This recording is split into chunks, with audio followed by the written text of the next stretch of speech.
Hello everyone, welcome to this channel, welcome to this show. I'm Granny Ray Ray, and I'm here to talk about eating to your labs, eating to live with chronic kidney disease. I've seen on the web so many different things about people asking, how do you start? How do you start?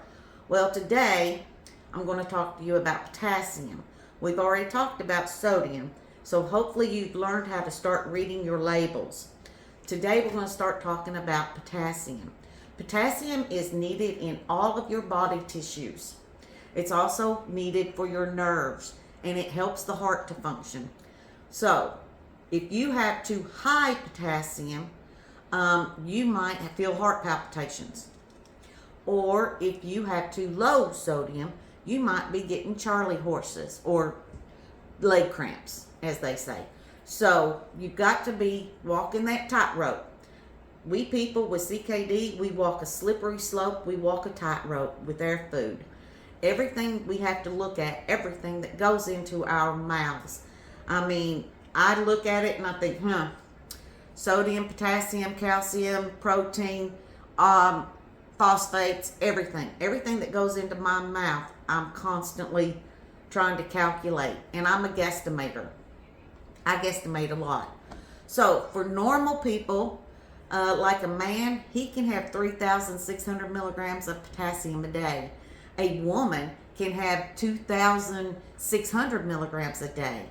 But us with CKD, we need to stay at around 2,000 to 2,500 milligrams a day. I've even lowered mine because I have a medication that has a side effect of raising your potassium. So I'm trying to lower mine, not too much, but enough so that my labs stay where I need them to be. So today we're going to be talking about reading your labels and what's in potassium.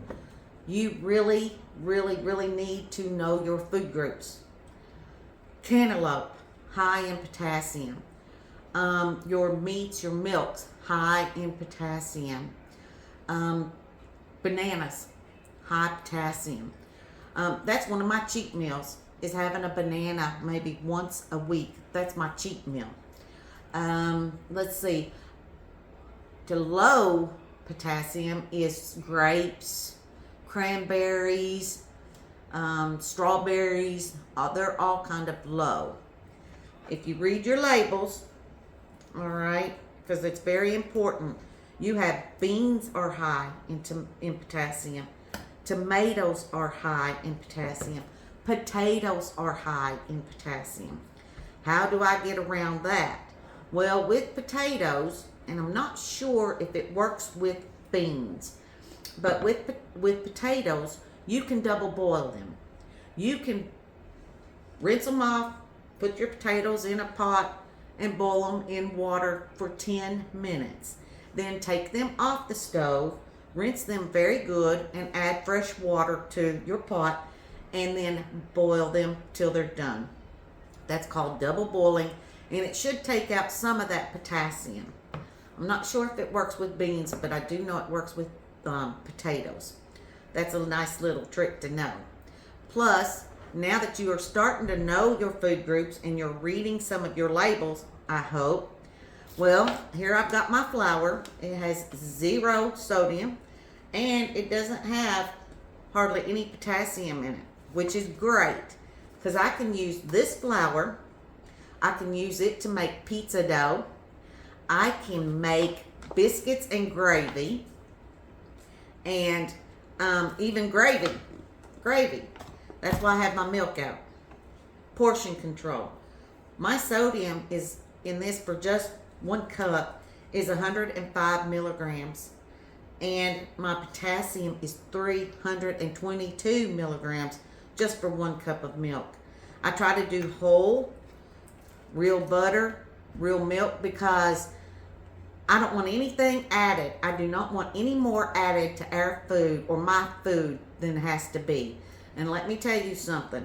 There are so many additives and preservatives put in our food that it's just unreal. I don't know how people are actually eating what they're eating and living.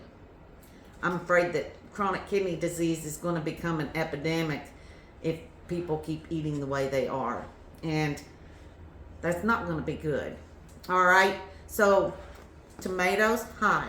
But look, when you're reading your labels, okay, you've got the can size is 1/2 cup. Down there, you've got sodium, 15 milligrams. But look at the potassium, 230 milligrams just for 1/2 cup. So when you're using your tomatoes, be careful. All right, try to guesstimate, because you're not going to be, if you're making a sauce and you're just putting like maybe 1/2 cup of sauce on your noodles or rice or anything, it's portion control. You know that you're not going to be eating 1/2 cup or a cup of tomatoes. Today, what I've made is, it's called red bell pepper sauce. And you can look that up online. And it's roasted red bell peppers. And what I did was I put, I boiled my noodles like normal. And no, I do not put salt in my water. I boiled my noodles. I set them over to the side. Then I made my sauce. And I used olive oil. I used cut up onions. And I cut up my roasted red bell peppers. And I put it all together. I put some garlic in there. And I put some red pepper flakes. Plus, I added just a tablespoon or 2 of tomatoes just to give it, you know, a little bit of taste. And here you have roasted red bell pepper spaghetti. And it's really yummy. It is great, especially with a side salad. And you're full. So I'll either have this today or tonight with my husband. So I hope you all have learned something today. I hope you're starting to understand portion control, eating to your labs, eating to live, reading your labels, and everything that's starting to go into your food. It sounds hard, and it is until you start reading labels and writing down. If you have to, do a chart. Do a chart with all your favorite foods. Make sure that every ingredient that you put into your food or your sauces is labeled. Instead of pickles, use relish. Instead of that flour, use this flour. All right? Instead of salted butter, get the unsalted. And start reading labels and start using your knowledge to start making meals. I'm Granny Ray Ray. You all have a good day. I hope we can start getting menus together. Hope you enjoy.